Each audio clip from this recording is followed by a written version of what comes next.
Craque Neto, desesperado com o Palmeiras, ganhou de novo na Libertadores. Nem a altitude parou o Verdão, rapaz. Nem o calor de Fortaleza secou o Verdão o suficiente, tá? Quem dirá o secador dele, né? Diria eu no outro vídeo. E nem a altitude parou a locomotiva verde. Tratou a Alviverde, passou por cima do Bolívar do jeito que deu. Meteu 2 no primeiro tempo, poderia ter sido mais. No segundo tempo, a altitude ali começa a causar os seus efeitos. Palmeiras toma um empate, quando todos os corintianos, são paulinos, flamenguistas e haters do Palmeiras do mundo já estavam comemorando, soltando fogos. Quem não tinha comprado a caixa de fogos ali já estava indo comprar no mercado. Eis que sai o gol do Palmeiras para desespero. Teve nem que rasgou o dinheiro que ia comprar o fogo. Olha a reação aí do Neto e da imprensa depois de mais um show do Verdão fora de casa na Libertadores. Vamos lá! Parabéns ao Abel Ferreira, que treinador monstruoso. Para mim, o maior técnico que eu vi, maior técnico disparadamente do Brasil e sul-americano, está nos melhores do mundo.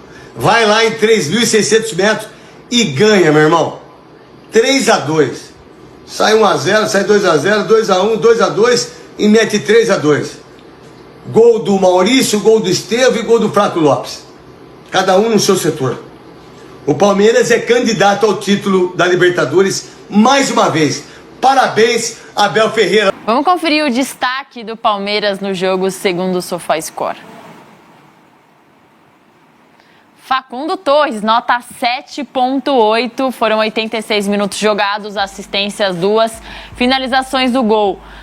1 em 3, finalizações na trave 1, grandes chances criadas 2, dribles certos 1 de 13, duelos ganhos 3 de 7. Fez uma boa partida, eu acho que ele está se acostumando, entendendo a mentalidade do Abel Ferreira. Acho que eu daria para o Flaco Lopes esse destaque, mas o Facundo, em números, ele foi melhor. Os números podem dizer isso, eu tô com você nessa. Para mim, o destaque do Palmeiras hoje foi o Flaco Lopes. Pode ser que nos números ele não tenha ficado tão evidente, mas o cara do Palmeiras hoje, até pelo que não vinha desempenhando, eu acho que isso conta também em outras oportunidades, foi o Flaco, que hoje sim conseguiu ser eficaz diante do goleiro adversário. Teve as chances e conseguiu aproveitá-las, conseguiu colocar a bola dentro da casinha ali, o que o Flaco vinha tendo dificuldade. O Facundo fez mais um grande jogo pelo Palmeiras, ele é o jogador mais regular na escalação do Palmeiras nos últimos jogos, dificilmente fica de fora e longe da sua posição que se sente mais confortável. Acho que é sempre importante a gente lembrar isso.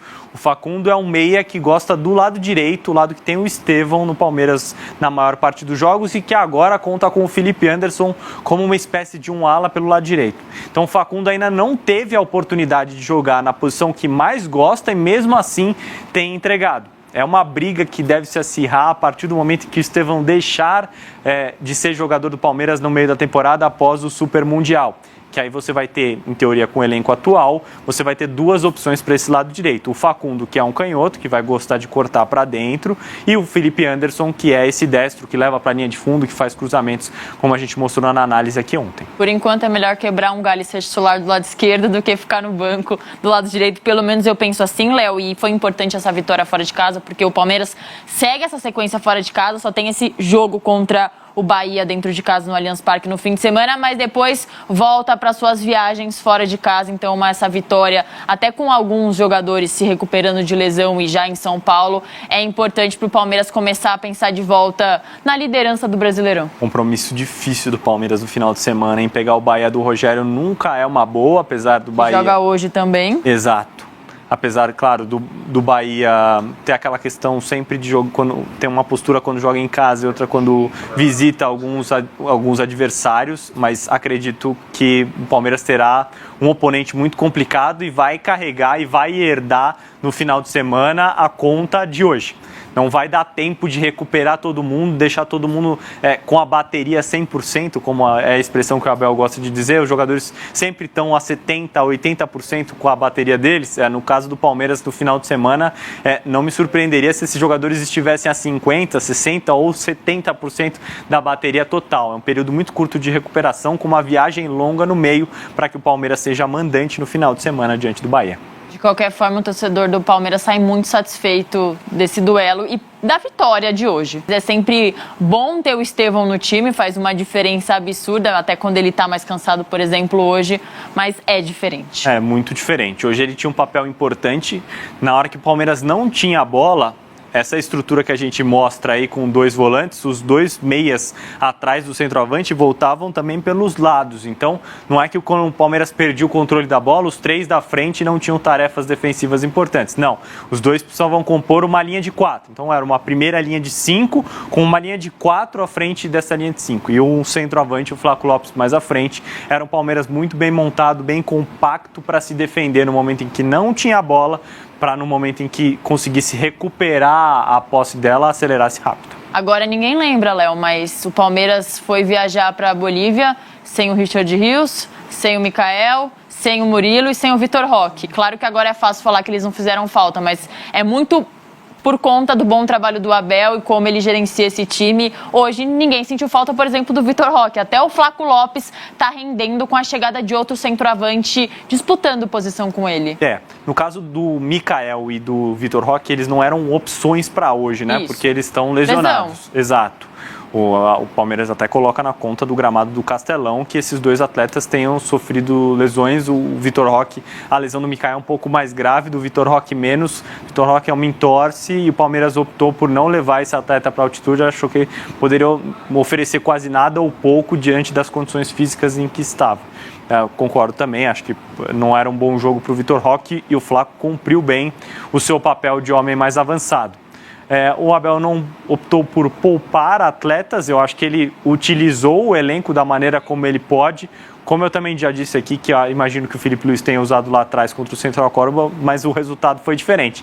Quando você vence, é claro, tudo fica certo, tá tudo bem, mas as primeiras críticas que viriam se o Palmeiras não alcançasse o resultado hoje, claro, estariam na conta do técnico do Palmeiras. E até a força de recuperação que o Palmeiras teve hoje, porque abre os 2-0, joga muito bem o primeiro tempo, no segundo tempo leva o empate, toma o primeiro, depois toma o segundo e leva o empate, parecia que a partida ia ficar ali, porque o Palmeiras estava muito já cansado, estava esgotado fisicamente por conta do rarefeito, e aí consegue ainda chegar ao terceiro gol, por pouco chega a fazer o quarto, mas é anulado, então o Palmeiras ainda mostra sua força até lá no alto. Pois é. Nas circunstâncias em que o Palmeiras... Não é uma novidade, né? Nas últimas edições o Palmeiras tem ido à altitude. Lá atrás, em 2020, ainda com o Luxemburgo como técnico, o Palmeiras venceu em La Paz. Depois o Palmeiras, em 2023, na primeira rodada da fase de grupos, optou por escalar um time alternativo, até porque tinha jogos decisivos naquele meio do caminho ali. Optou por, digamos que, sacrificar a primeira rodada da Libertadores, e ali naquela oportunidade somou uma derrota jogando em La Paz. Dessa vez o cenário foi diferente, o Palmeiras abriu 2-0, tinha o jogo na mão, a partir de 2 bolas lançadas na área do Palmeiras, a partir de 2 cruzamentos do lado do Bolívar, a equipe boliviana conseguiu chegar ao gol de empate, aos 2 gols, e aí o Palmeiras estava numa situação bem delicada no jogo.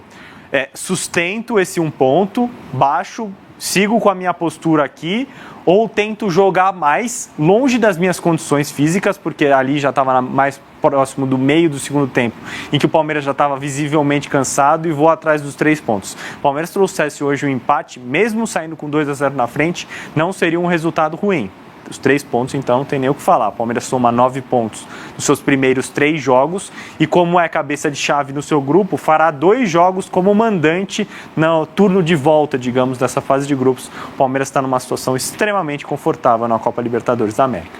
Líder do grupo, como você falou, praticamente a vaga encaminhada para a próxima fase. Até ele poderia agora brincar com colocar menos força, mais força, dependendo do jogo. Não sei se ele vai fazer isso porque ele costuma gerir bem o seu elenco.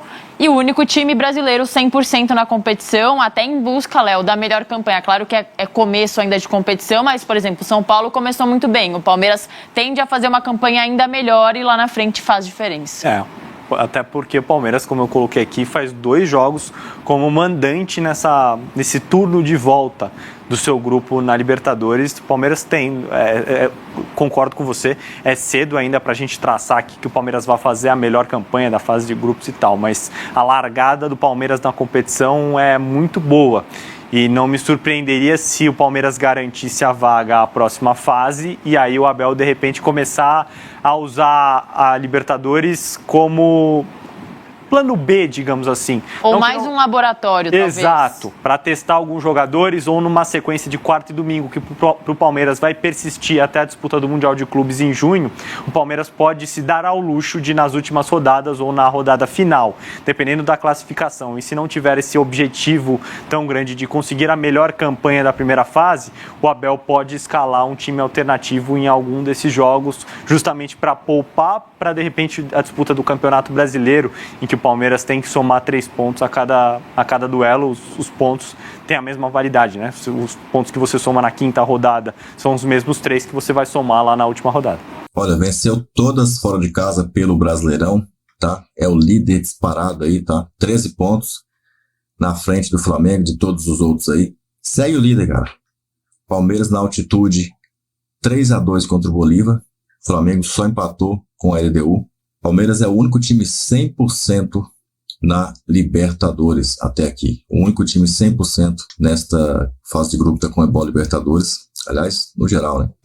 51 vitórias fora de casa na Libertadores. É o que foi alcançado também nesta noite de quinta-feira na Bolívia, pelo maior do Brasil. É um espetáculo o time do Abel Ferreira, deixando aí os antes raivosos, incrédulos, desesperados.